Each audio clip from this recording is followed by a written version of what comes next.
pastores normais. Gostoso isso, né?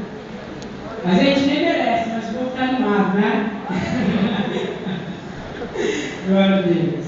Amém, mas é um prazer estar aqui com vocês, uma honra estar aqui com todos vocês, né? No dia de hoje, o Ministério de Louvor está cantando junto com vocês, celebrando ao Senhor. Acho que é a segunda vez que a gente está aqui assim, né? Com toda a equipe, todo mundo junto com a bênção, toda a equipe que veio, os irmãos, cooperando conosco, Deus abençoe vocês, amém? Vocês são uma bênção para todos nós, para a minha vida. Amém, queridos. Vou demorar, porque eu tenho só 30 minutos para pregar, né? Passou por aqui para passar da meia-noite. Brincadeira, joguei de palavras. Amados, quero compartilhar com você uma palavra de Deus, da parte de Deus nos nossos corações. Não dá para estender muita coisa, não dá para falar muita coisa, não dá para falar muito. Né? Mas, enquanto o Ministério de Louvor tocava, o pastor Henrique ministrava também, os dízimos e ofertas, a gente vai fazer algumas reflexões. Né? Nós levamos falando de sábado, a gente brinca, né? Sábado de aleluia, né? Que é um pouco de tradição, né? Mas a gente começa a refletir um pouco e dentro, pelo menos na minha observação, tá? Essa é a minha observação. O sábado ele tem um tom de abandono, um tom de solidão. Para o judeu, o sábado era descanso, mas para a igreja, o sábado é o sábado da dor. Não deu certo, falhou, né? Perdeu-se, pelo menos o sábado após a ressurreição, após a crucificação de Jesus. A gente vê assim, discípulos que estão perdidos, desorientados, que o sábado tem peso, o sábado que era para ser por descanso, se tornou um dia de peso, até que Jesus veio ao terceiro dia ressurreto, para mostrar que existe uma nova história, existe um novo tempo, existe algo diferente, que foi conquistado para um povo que ama a Deus. Amém? Foi conquistado para você. Tá bom? Antes de compartilhar a palavra, estava compartilhando com o pastor Edson, está bem rapidinho, poucas palavras, um pouquinho do que Deus tem feito comigo. Há um ano e alguns meses atrás, eu deixei a empresa que trabalhava e fiquei no empreendimento. A princípio foi dando certo, e aí descampou, não deu mais certo. E a gente começou a ver, né, a bola de neve, né, financeira, familiar, acontecendo, as situações foram difíceis. E fomos levando do jeito que podíamos. Conversando com os pastores do presbitério, Deus nos abençoou através da vida deles, e depois Deus colocou até o Cristiano para me dar uma oportunidade para representar os produtos junto com ele, que ele já fabrica artigos de festa.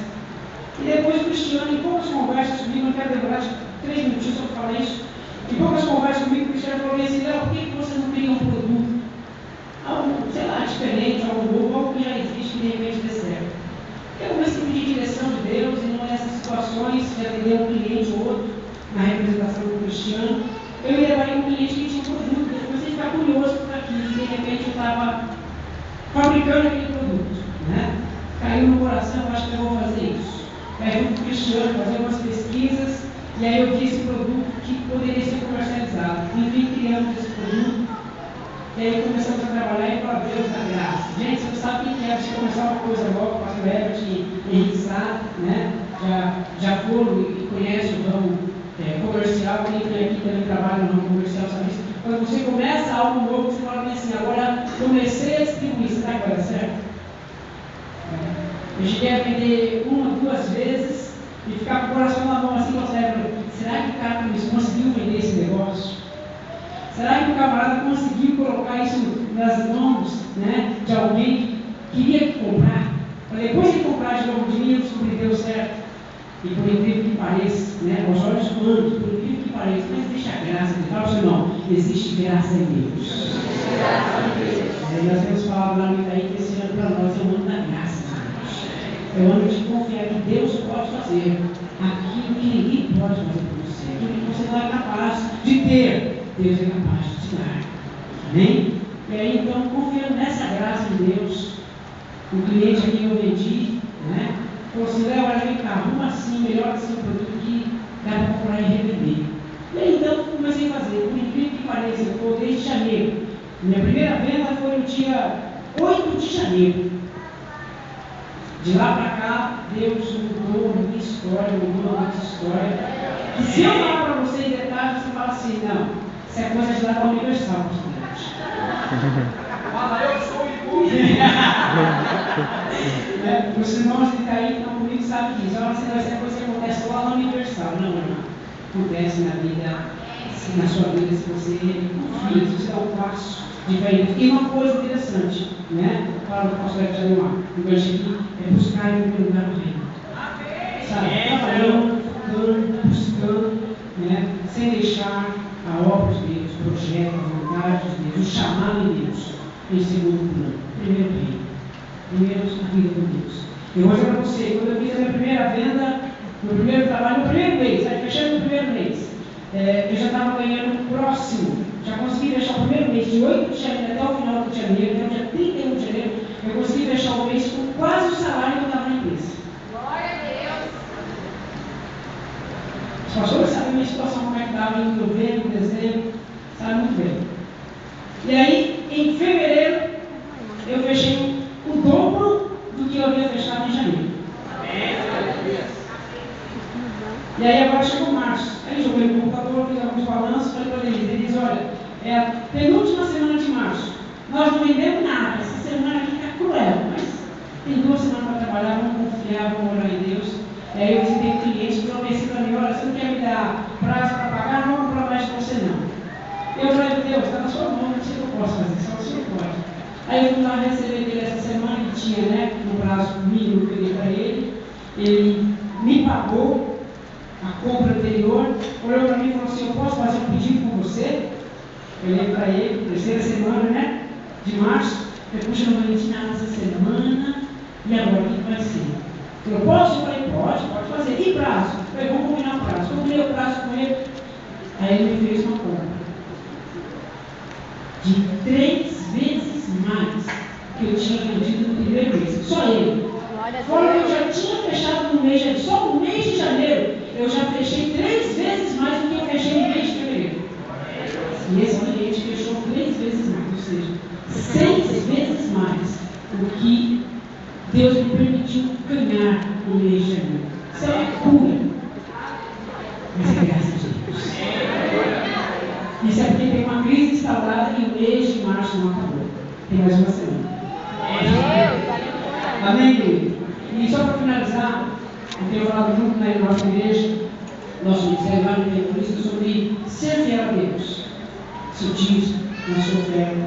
O meu dízimo de dezembro, não tenho vergonha de dizer não, o meu dízimo de dezembro foi R$49. O meu dízimo de janeiro superou isso em 4 vezes. 5 vezes, na verdade. E daí para frente, eu já falei para os irmãos, olha, eu já dei 10 vezes mais. E eu acho que esse mês de março, talvez Deus me permita chegar a 20 vezes mais. Glória a Deus.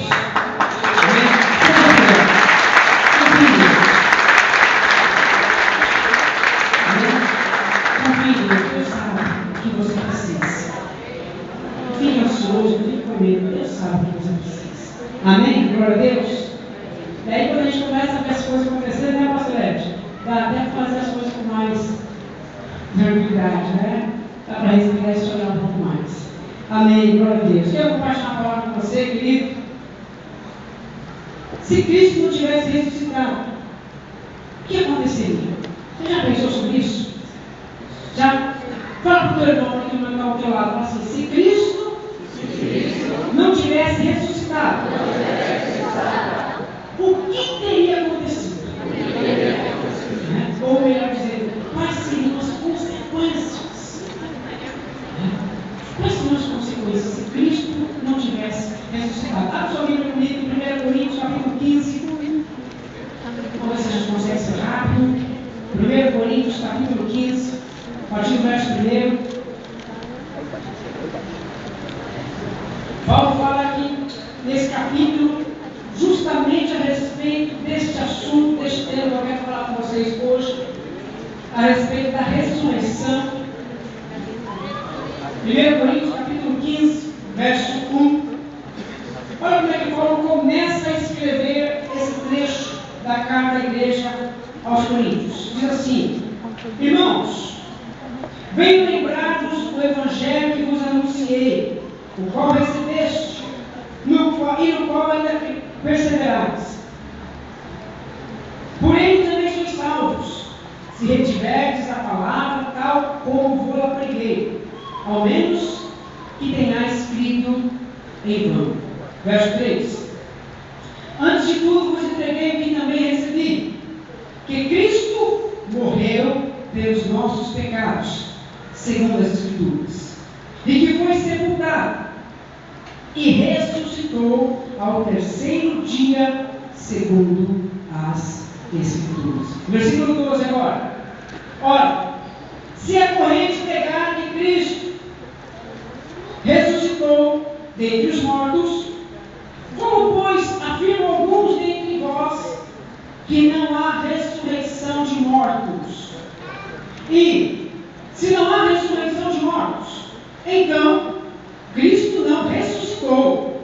E se Cristo não ressuscitou, é vã a nossa pregação, e vã a vossa fé. Estamos tidos por falsas testemunhas de Deus, porque temos asseverado contra Deus que Ele ressuscitou a Cristo,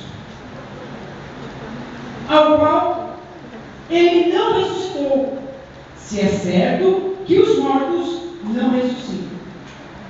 Porque se os mortos não ressuscitam, também Cristo não ressuscitou.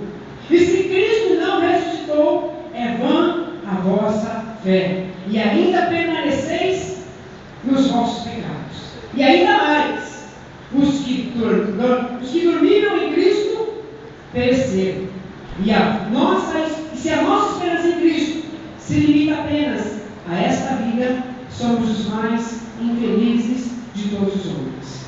Mas, de fato, Cristo ressuscitou dentre os mortos, sendo Ele as primícias dos que dormem, visto que a morte por um homem, visto que a morte veio por um homem, também por um homem veio a ressurreição dos mortos. Porque assim como em Adão todos morrem, assim também todos serão vivificados em Cristo.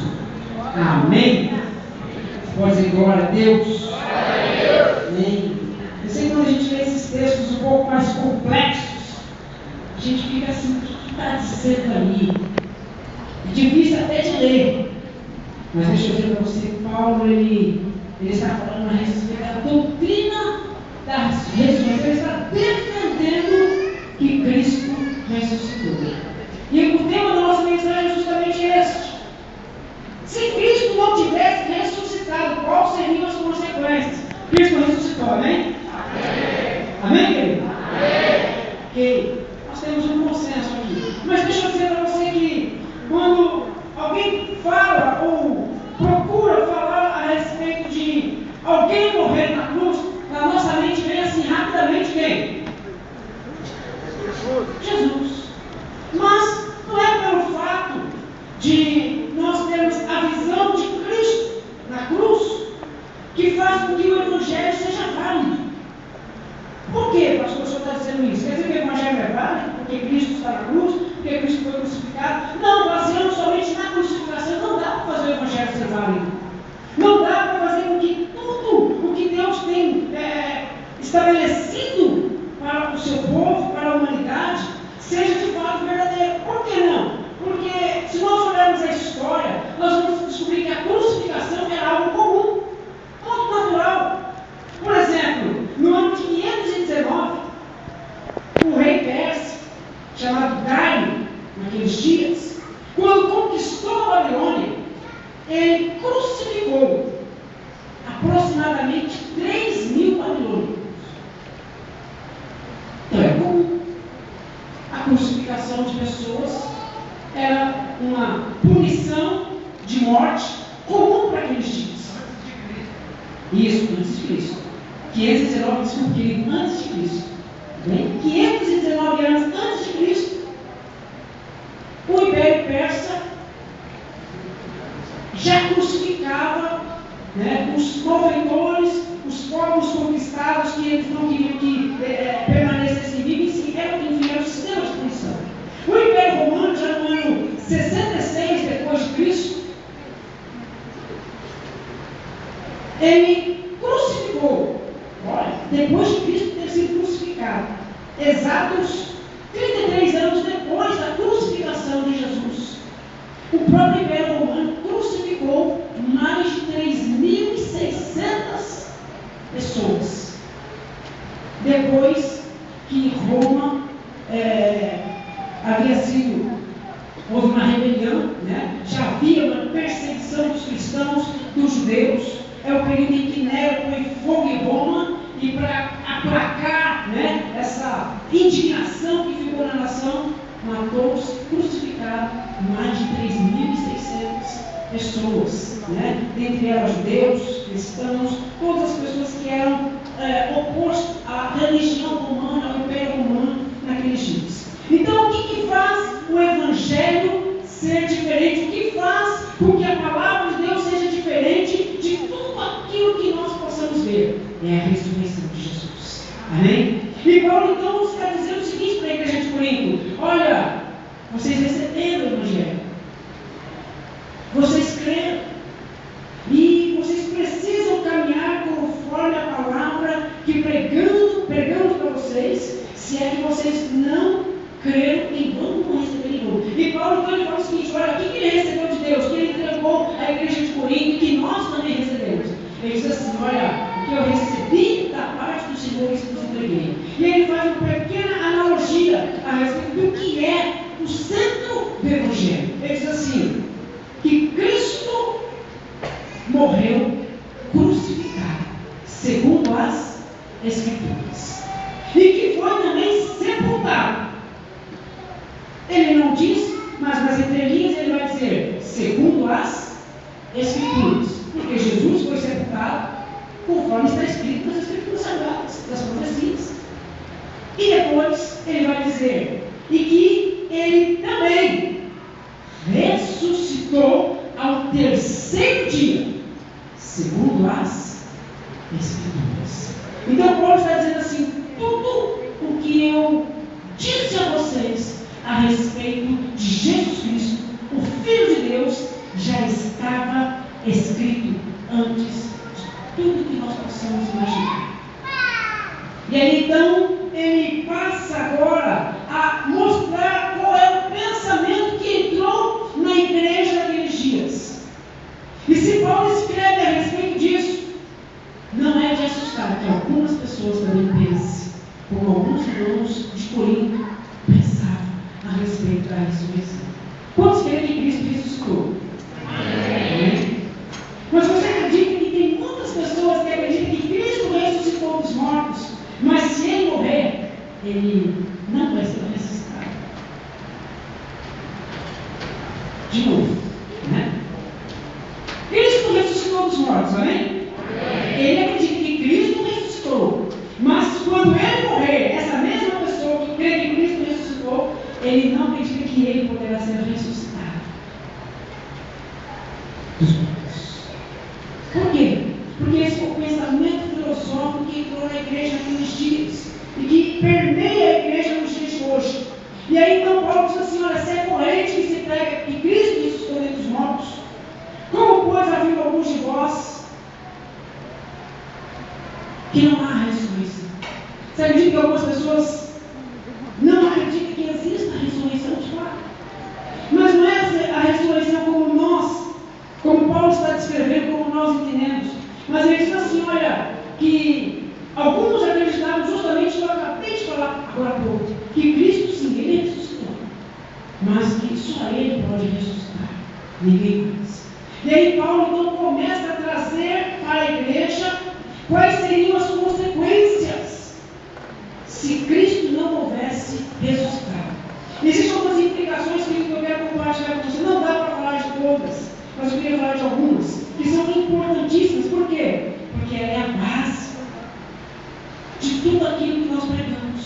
quando nós falamos de fidelidade, quando nós falamos de serviço a Deus, quando nós falamos de amor, de perdão, de vida eterna, tudo está baseado na obra consumada de Cristo Jesus.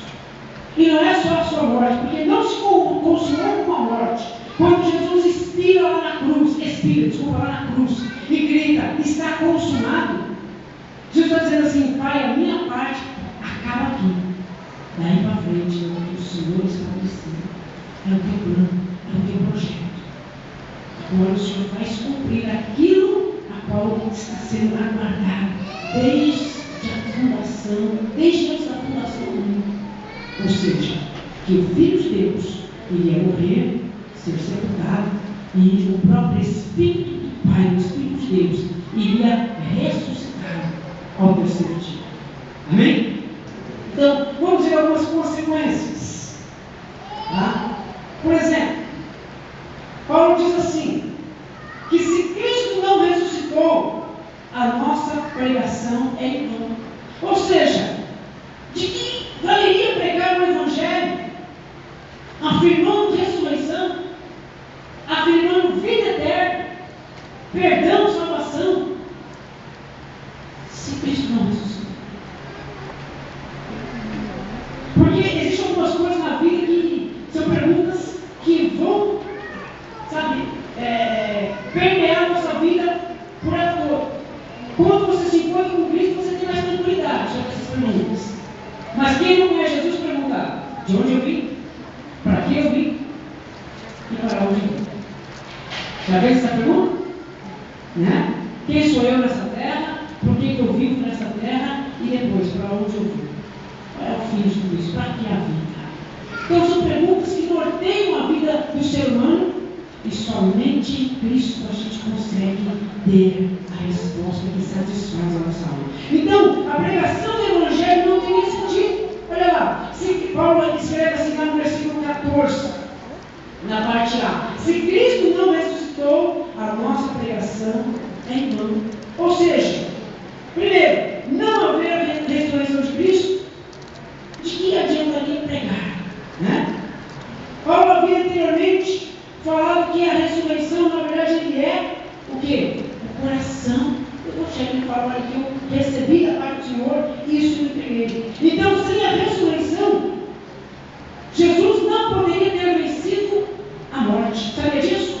Quando a gente fala assim, olha, Jesus venceu a morte. Todo mundo, glória a Deus, aleluia. Nosso Cristo venceu a morte e você também vai vencer, amém. Mas como é que Cristo venceu a morte? Morreu na cruz? Não. Ressuscitou. Amém? Como é que Cristo venceu a morte? Ressuscitando. Então, afirmar que Cristo não ressuscitou significa então que a morte venceu. Mas a Bíblia afirma que Cristo venceu a morte. E não só a morte. A Bíblia diz também que ele venceu o aguilhão da morte. Duas coisas diferentes. Quando a Bíblia fala que Cristo venceu a morte, nós somos convencidos que todo mundo vai morrer um dia, não vai? Alguém tirou isso da sua cabeça? Todos nós, fisicamente, iremos morrer um dia, se Jesus não voltar antes. Amém? É o que diz a palavra de Deus. Então, todos nós, né, vamos morrer fisicamente um dia. Mas a Bíblia diz que Jesus, ele venceu a morte e também ele destruiu o aguilhão da morte, a dor que a morte pode causar. A dor profunda da desesperança. Ou seja, se alguém fala assim, olha, você vai morrer um dia, você vai falar, eu sei. Mas eu não sei ressuscitar. Eu vou com Cristo. Eu estarei na glória com Deus. Ou seja, a morte não me assusta mais. Não há um aguilhão, não há um ferão que vai apertando, que vai entrando, e me dilacerando, me destruindo, e me deixando sem nenhuma expectativa. Pessoal, não existe mais isso para quem está em Cristo Jesus. A morte não causa mais medo. A morte não causa mais medo. Por isso que em muitos velórios, pelo menos em alguns velórios, né, o crente canta, celebra, né? O ímpio vive em desespero. Não estou dizendo que você não possa chorar na morte de alguém. Não estou dizendo que você não possa condoer, sentir a falta, sentir a perda. Não estou dizendo isso. Mas a dor, ela é muito diferente daquele que não tem esperança. Amém? Então a Bíblia diz isso, que se Cristo não ressuscitou, a nossa pregação é vã. Deixa eu te perguntar, a pregação do Evangelho é vã para você ou não? Não, ela tem o seu dia, ela tem a sua eficácia, ela tem o seu poder, ela te encaminha para todo o propósito de Deus, ela te revela a verdade de Deus. Ou seja, se Jesus não tivesse ressuscitado, tudo que nós falamos, tudo que nós pregamos, é bobagem, é besteira. Tudo que Paulo escreveu, e os apóstolos, e todos os pregadores antes de nós, tudo isso é falácia, é mentira. Mas Cristo ressuscitou. Amém. O Evangelho é verdadeiro, a pregação é verdadeira. Ora, outra coisa, se Cristo não tivesse ressuscitado, a fé em Cristo seria inútil. Olha lá, se Cristo não ressuscitou, Paulo escreve, em vão seria a nossa fé. Sabe o que isso nos leva a pensar? É que se Cristo não ressuscitou, não haveria nem sentido de pregar e nem sentido de ter fé. Qual o sentido da fé? Acreditar em quem não ressuscitou. Acreditar em quem não venceu.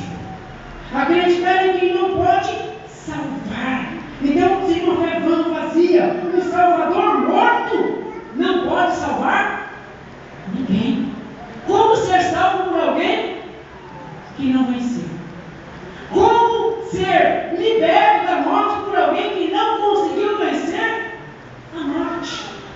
Então a nossa fé não teria significado algum. Se Cristo não ressuscitou, então também nós não vamos ressuscitar. Paulo está escrevendo justamente isso. Olha, essa afirmação que alguns têm de que Cristo não ressuscitou, isso é um grave erro, porque coloca a perder tudo aquilo que Deus de fato fez. E não somente coloca a perder, mas ele se exclui de todo o projeto de Deus. Não quer dizer que a obra que Deus fez está perdida, não é isso. Mas quem crê dessa maneira se exclui de todo o projeto de Deus, de todo o plano de Deus, e vai sofrer o dano, mesmo não querendo assim. Então, uma outra coisa que nós vamos descobrir é que se Cristo não ressuscitou, a minha fé é em vão. Então, para que se santificar? Para que guardar-se? Para que se purificar? O salmista escreve isso lá no Salmo 73, versículo 13, diz assim: certamente eu tenho purificado o meu coração em vão. Ele diz assim: se é certo que Deus não olha para as coisas erradas e não há de julgar o pecado. Se Deus não é um Deus justo, de fato, tudo que eu tenho feito é em vão. Mas o salmista recobra na sua memória, nos Escritos Sagrados, ele entende: Deus é um Deus justo, um Deus bom, e tudo que eu tenho feito, a minha fé, a minha esperança nele, não é em vão. Amém, querido? Vale a pena crer no Cristo do Evangelho, vale a pena crer nas Sagradas Escrituras, vale a pena crer. Cristo ressuscitou.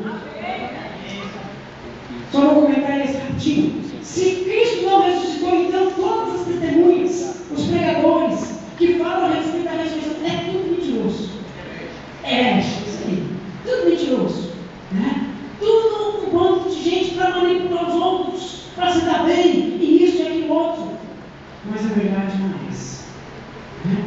Se nós acreditarmos, ou se alguém acredita que Cristo não ressuscitou, faz o próprio Cristo mentiroso, e todos os pregadores e os apóstolos e até os profetas que profetizamos a respeito da ressurreição, fazem de todos eles mentirosos.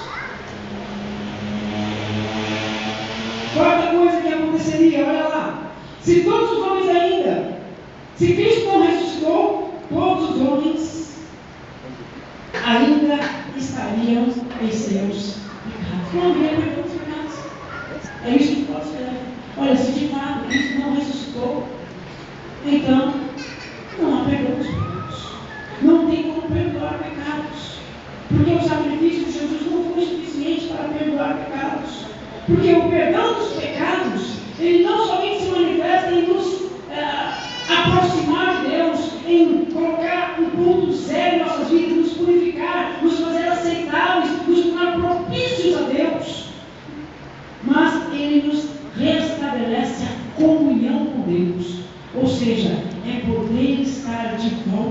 na presença de Deus. E isso só pode ser conquistado como? Através da ressurreição de Jesus. Ou seja, quando Jesus ressuscitou, ele, fazendo aqui uma analogia para a sua imaginação, entender que só alcança isso, Jesus ressuscitou, ele morreu, ele desceu ao inferno, venceu a morte, tomou a chave da mão do diabo, a chave da vida e da morte, e subiu aos céus e mostrou a Deus a sua vitória, e agora ele intercede por nós.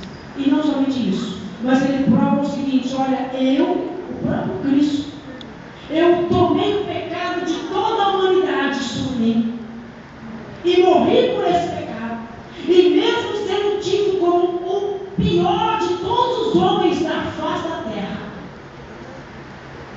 por causa da ressurreição e por causa da obra que eu completei, a obra de Deus, eu estou de volta na presença de Deus para dizer que todo homem que tem os seus pecados perdoados por Deus é aceito na presença de Deus. Por causa do quê? Por causa da obra da ressurreição de Cristo. Amém? Então a obra da ressurreição faz com que os nossos pecados sejam de fato perdoados. Olha lá, porque se os mortos não ressuscitam, também Cristo não foi ressuscitado. E se Cristo não foi ressuscitado, vã é a nossa fé e ainda estamos em nossos pecados. Porque qual é a certeza que nós temos do perdão dos pecados? Não é em Jesus. E por que em Jesus? Porque a Bíblia diz que Ele morreu pelos nossos pecados. Ele não somente morreu, mas Ele ressuscitou para mostrar: olha, todos os que morreram para o pecado serão ressuscitados em Deus, serão vivificados em Deus. Amém, queridos? Então, encerrando. Se Cristo não tivesse ressuscitado, todos os cristãos de todas as épocas estariam perdidos eternamente. Sabia disso? Se Cristo não tivesse ressuscitado, todos os crentes de todas as épocas, desde Abel, que foi o primeiro a morrer sobre esta terra, e Adão, ele morreu fisicamente, mas Adão, que foi na verdade o primeiro a pecar, junto com sua esposa, desde Adão até os dias de hoje, ninguém seria salvo. Ninguém teria esperança. Mas só há essa esperança, só há essa certeza de que aqueles que esperaram em Cristo serão ressuscitados, estarão diante de Deus, venceram a morte por causa da ressurreição. Amém? Somente isso. Olha lá o que a Bíblia diz. Logo também, os que dormiram em Cristo estão perdidos. Se não há ressurreição, aqueles que dormiram em Cristo estão perdidos. Paulo usa um eufemismo para dizer bem assim: aqueles que morreram não tem mais jeito. Ele fala assim: aqueles que dormem. O eufemismo é uma expressão para abrandar o peso da palavra. Dizendo que a palavra é tão pesada para aquela pessoa, para não ofender, para não deixar vontade. Aí você usa uma outra expressão, que quer dizer a mesma coisa, mas psicologicamente acaba diferente. Nossa, como ele foi bom comigo. Ele não usou aquela palavra tão pesada, tão dura para quem morreu. E Paulo diz assim: olha, então aqueles que dormem não serão ressuscitados, estão perdidos eternamente. Se não há ressurreição, se Cristo não ressuscitou, eles creram em vão. Ou seja, Paulo está dizendo: se não há ressurreição, então nós ainda temos uma esperança no pensamento daqueles irmãos de Corinto. Se não há mesmo ressurreição, então nós ainda temos uma chance. Vamos fazer o que quiser, estamos livres. Mas quem morreu acreditando nessa esperança de ressurreição, morreu em vão, perdeu tudo, deixou de aproveitar o melhor da vida. Não é assim? Tem gente que vive de fato assim, achando que Cristo até morreu, mas ressuscitou que nada. Que Cristo até fez milagres, fez muita coisa boa, mas ele não é Deus. Ele não ressuscitou. Ele não aceita a santa à direita de Deus. Ele não intercede por nós. Ele não pode nos salvar. Ele é um dos grandes profetas que surgiram na humanidade, como muitos outros já surgiram. Mas deixa eu dizer para você, querido, Cristo ressuscitou. Amém? Cristo ressuscitou dentre os mortos. Então, aqueles que dormem em Cristo, aqueles que esperaram pela promessa de Deus, eles também serão ressuscitados. Amém? Último ponto que eu quero falar com você. Se Cristo não tivesse ressuscitado, os cristãos seriam as pessoas mais miseráveis dessa terra. Sabe disso? Nós seríamos os mais miseráveis. Olha o que Paulo escreve.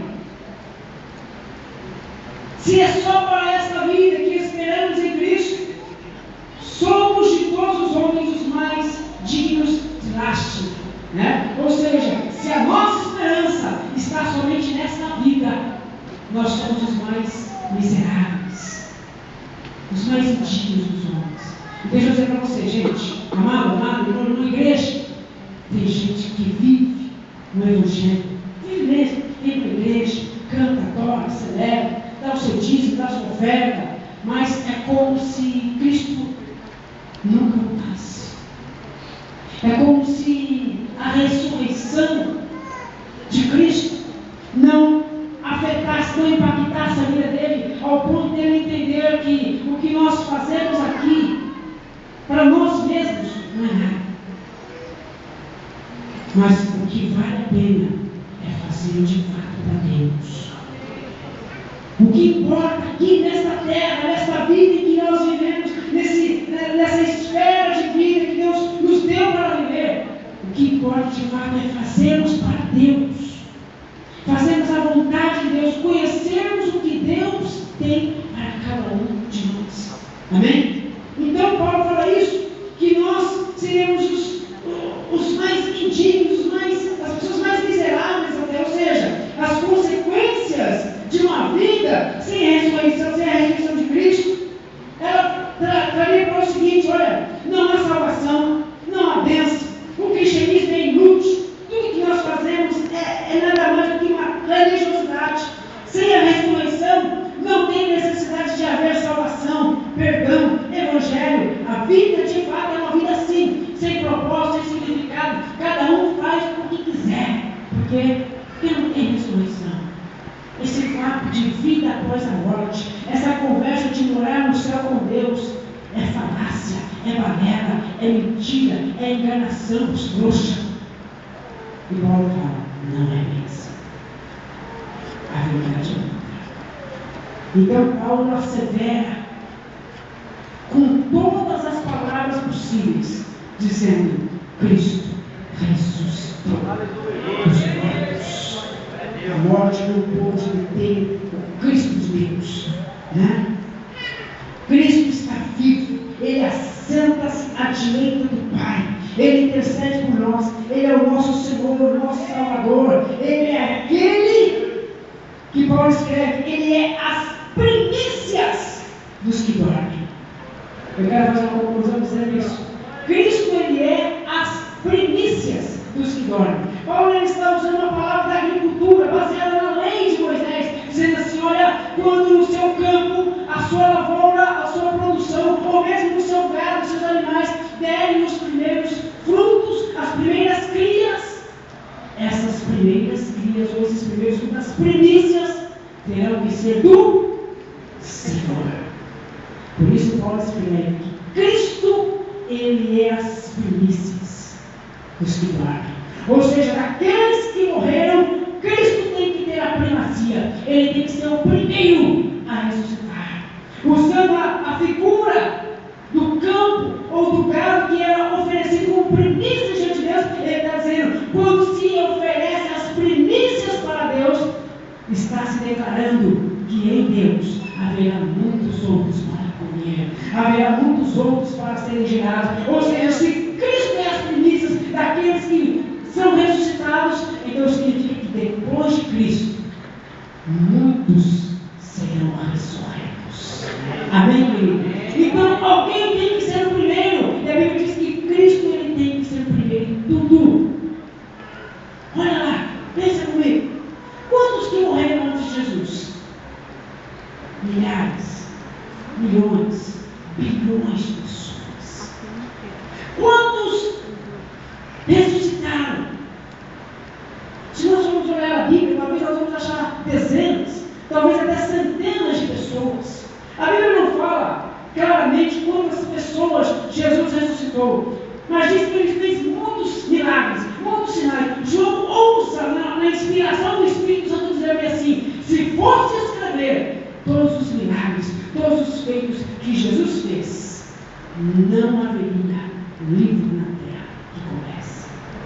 Eu entendo também que Jesus não está falando somente daquilo que ele fez na sua vida, mas através dos seus discípulos. Então nós vamos descobrir que centenas, talvez milhares de pessoas já foram ressuscitadas, mas ninguém como Cristo Jesus, ressuscitado uma vez por todas, para nunca mais morrer. Eu sei que algumas pessoas têm dificuldade de acreditar na ressurreição, mas o fato da ressurreição, ele é indiscutível. Eu quero encerrar com uma história, uma historinha. Eu não sei se ela é de fato verídica, ou se ela é uma alegoria para nos dar fazer para nós uma alusão a respeito da ressurreição, e que de fato Cristo venceu hoje. Havia uma tribo num certo local, muito escondido na selva, e o missionário alcançou essa tribo. E ele percebeu que essa tribo estava sendo dizimada por doenças terríveis, e que alguns quilômetros dali havia uma enfermaria, que era a base do campo missionário. E aí então esse missionário, ao se deparar com essa tribo, era uma tribo tão amistosa, ele começou a conversar com esse povo e querendo convencer eles de ir até a enfermaria. Mas eles diziam que não podiam ir. Por quê? Porque entre sair da tribo e ir para essa enfermaria no meio da selva, havia um rio muito extenso, muito largo, e que havia espíritos e maldições naquele rio. E qualquer um da tribo que mergulhasse naquele rio, tocasse naquelas águas, morria. E aí então o missionário tentou de todas as formas convencê-los de que ele atravessou o rio e estava vivo. E que se eles atravessassem o rio junto com o missionário, eles não iriam morrer e iriam ter tudo aquilo que de fato a tribo não podia oferecer a eles. De vida abundante, de vida mais tranquila, livre das dores, das enfermidades, dos males que aquela tribo estava vivendo. E ele tentou de tudo e não conseguiu convencê-los. E aí então ele chegou à beira do rio com todos os indígenas, toda aquela tribo, e ele então colocou a mão na água e levantou a mão e mostrou: olha, não morre. E todos eles olharam: não, morre. Se pôr a mão na água, morre. Você não morreu ainda, mas morre. E aí, passado um momento, ele pensou: novamente, o que eu faço? E ele pegou e mergulhou o rosto na água, e tirou o rosto e mostrou para eles: olha, não morre. E eles não se deram por conhecidos. E aí, então, o que ele fez? Ele pulou na água e ficou com a água até o pescoço. E saiu da água e mostrou para eles: não morre. E eles falaram: morre? Nós não vamos entrar nessa água. Nós não podemos acreditar que isso de fato vai acontecer conosco, como acontece com você. Então ele, em desespero, ele mergulhou no rio, no único fôlego, e atravessou todo o rio por baixo da água, submerso. E saiu lá na outra margem. E levantou e com o punho cerrado deu um grito de vitória, dizendo: não morre! E todos pararam, olharam para ele e perceberam que não era somente o se olhar, até mesmo entrar nas águas da morte, não gerava morte.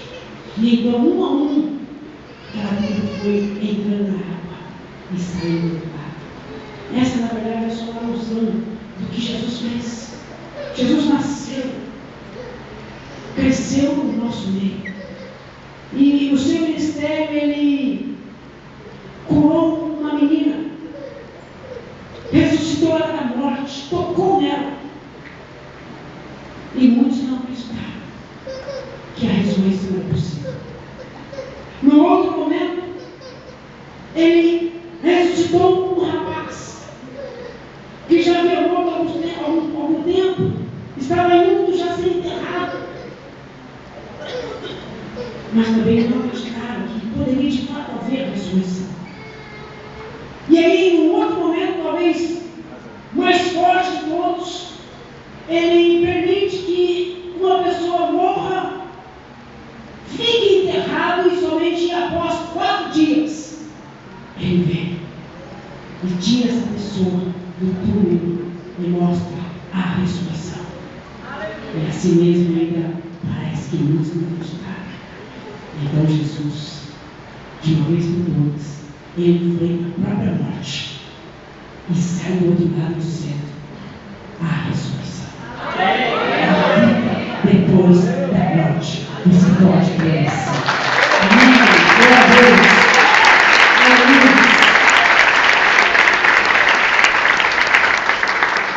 Então eu e você precisamos decidir veementemente. E não é questão de coração, é questão de inteligência.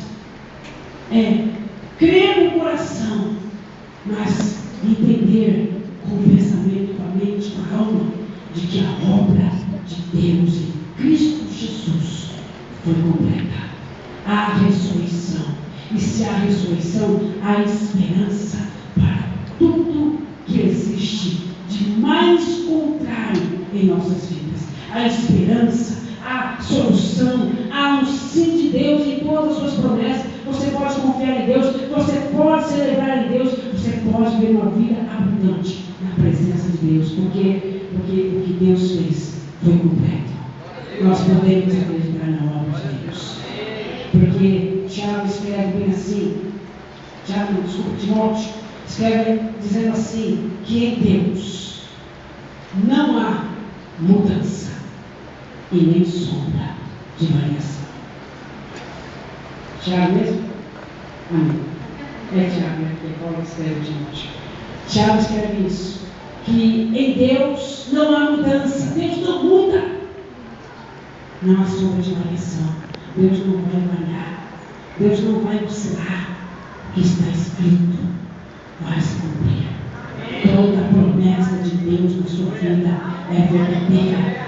Creia na obra de Deus através de Jesus na sua vida, porque assim como Cristo ressuscitou dos mortos, como primícia de Deus, nós também, nessa fé em Cristo Jesus, iremos ressuscitar diante de Deus, nós temos conselho para Ele na glória da eternidade. Isso é o Evangelho, isso é o que nós celebramos na Páscoa. Todo mundo celebra na Páscoa um Cristo crucificado, um Cristo que morreu e ressuscitou, e agora o quê?